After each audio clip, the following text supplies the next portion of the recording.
কিন্তু আল্লাহ দৈনিক আপনারে 5 বার ডাকে, 5 বার মুয়াজ্জিন দিয়া বারবার আল্লাহ মসজিদের ডাকে।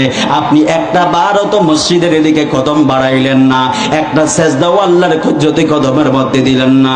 আল্লাহ বারবার ডাক দিয়া বলে, বান্দা আমি আল্লাহর কুদরতি কদমের মধ্যে সেজদাটা দিয়ে দাও। যদি আমি আল্লাহর কুদরতি কদমের মধ্যে যদি সেজদা দিয়ে দাও, বান্দা তুমি যা চাইবা আমি আল্লাহ তোমারে তা দান করব। কথা কোন ঠিক কিনা বলেন? এই জন্য আমার আল্লাহ প্রত্যেক দিন মুয়াজ্জিনের মাধ্যমে বান্দাদেরকে ডাক দিয়া বলে, বান্দা আমার মসজিদে আসো, কল্যাণের জন্য আসো।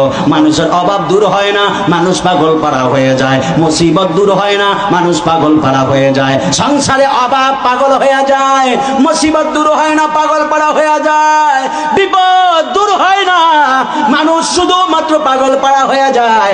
অথচ মুয়াজ্জিন প্রত্যেক দিন মসজিদের মধ্যে বলে, হাইয়া আলাল ফালাহ,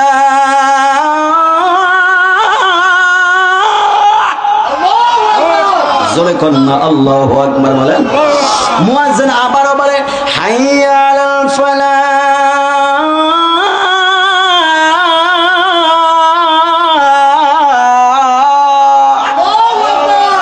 মুয়াজ্জিন বারবার বলে, হে বান্দা কল্যাণের জন্য আসো, কল্যাণের জন্য আসো।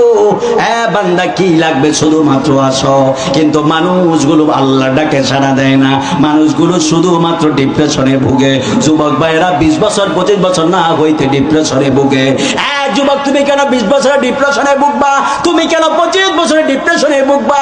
তোমার তো উৎফুল্ল হৃদয় নিয়ে নাচতে নাচতে জীবন পরিচালনা করার কথা, অথচ তুমি 20 বছরে টেনশনে পুরো কাবু হয়ে যাও।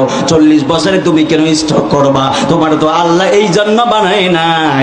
আল্লাহ বলছে 5 ওয়াক্ত নামাজে 5 বার আমি আল্লাহর কুদরতে কদমে সেজদা দিবি। বান্দা তুই যা চাস আমি আল্লাহ সব কিছু তোরে দান করব। কথা কর না ঠিক কি না? হে আমার আশিকিন জাকিরিন মুহিব্বিন বাবা হাজিরা রে, এই দুই হাত তুলে বলে আল্লাহু আকবার বলে।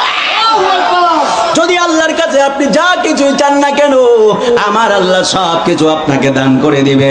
যদি আল্লাহর কাছে না চান, আমার আল্লাহ আপনারে কিছু দিবে না। এই জন্য আমার যুবক ভাইরা, মুরব্বী বাবারা, ঈমান নিয়ে কবরের মধ্যে যায়েন, ঈমান ছাড়া কবরের মধ্যে যায়েন না। আপনার কবরে